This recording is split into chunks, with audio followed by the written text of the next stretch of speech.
unExplored is a roguelike game, so naturally you aren't getting a complex story. Essentially, you are an explorer journeying through a procedurally generated dungeon. Your quest is to descend into this dungeon, steal the so-called Amulet of Yendor and make it out alive. The story is never really in your face during the game and isn't a major focus. Of course, this is a game based on playing again and again like other rogue games, so I never expected to be given a really strong story, but I still like one in my games, and unExplored could certainly develop a stronger relationship between me and my character if it had provided a stronger story. Somewhere unExplored succeeds is in its gameplay. I have played many games in this top-down style, but unExplored is able to add something unique to this formula. Most of the time you'll be using melee weapons including spears, swords, daggers, axes and tridents, just to name a few. You can also find bows and crossbows which allow ranged combat, but don't get me wrong, the focus is on blades, which I honestly found refreshing. Games like The Binding of Isaac and Enter the Gungeon are primarily based around shooting things. Guns or tiers, they are different but follow the same mechanic. I loved that the combat in unExplored had an element of risk and reward, but how does it actually work?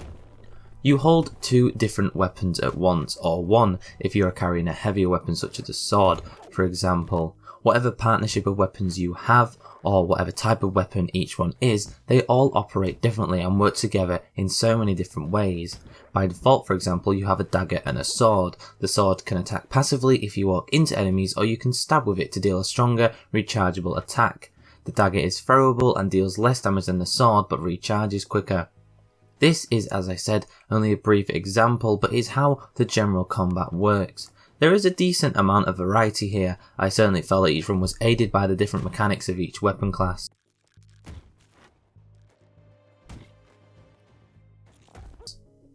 The biggest issue I had with combat was the cooldown of each weapon. I just wanted to attack big hordes of enemies, but you always have to play defensively, which can be annoying. Most of the time you have to dive in, attack, and then run, which eventually is really frustrating.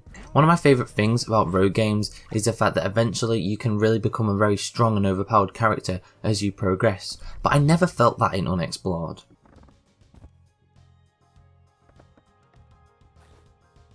Aside from combat, the general gameplay essentially is dungeon crawling. You work through each floor, defeating enemies, solving puzzles and scavenging.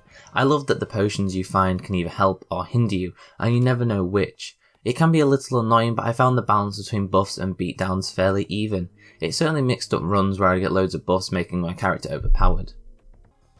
From the gameplay you are seeing, you can tell that graphically there is nothing impressive in unExplored. They are okay at best, but I can't help but feel more could have been done with the atmosphere of the game. I mean, the atmosphere is great, don't get me wrong, but the simplistic nature takes something away from the game and it really disappointed me. Fundamentally, graphics don't ruin a game. I'm not like that kind of gamer, but they can limit enjoyment, and that's what I believe happened to me. Like I said, unExplored is an incredibly solid game, but sometimes I just felt like it was a letdown by its visuals. I won't say they are a major issue, but they really could have and maybe should have been different. I really get invested in the art styles of games, and I mean, when you're looking at the game art looks incredible. This is what I don't understand. The game art looks so amazing. Why couldn't that style have been used? I had a few other issues with the game, which I also think I should discuss. The biggest of these is in regard to loading times.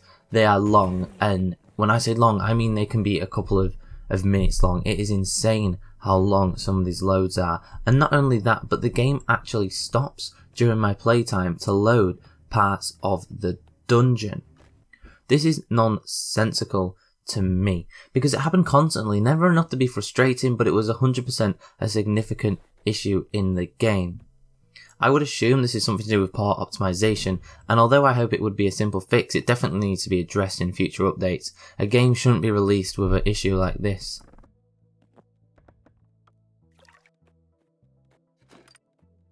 Aside from this, I didn't have too many other issues with the game. As far as rogue games go, I think unExplored has fairly good progression. For example, you can use gold collected through previous runs to buy gear before the start of your next run. However, I didn't feel like I was mastering the game as I played more. Yes, I learned how certain mechanics and patterns worked, but Games like Enter the Gungeon do this so well, and although unExplored attempts this, it fails to exceed expectations here. It ends up feeling like a missed chance to make a great game. A more interesting art style and a deeper progression system would have made it an awesome experience. This missed potential is a real shame. I definitely enjoyed my time with unExplored, but it left me wanting more. Is it worth it if you enjoy rogues? Maybe, although I would say there are some better options available on the Switch. That said, this is still an incredibly fun experience. For that reason, I give unExplored a 6.5 out of 10.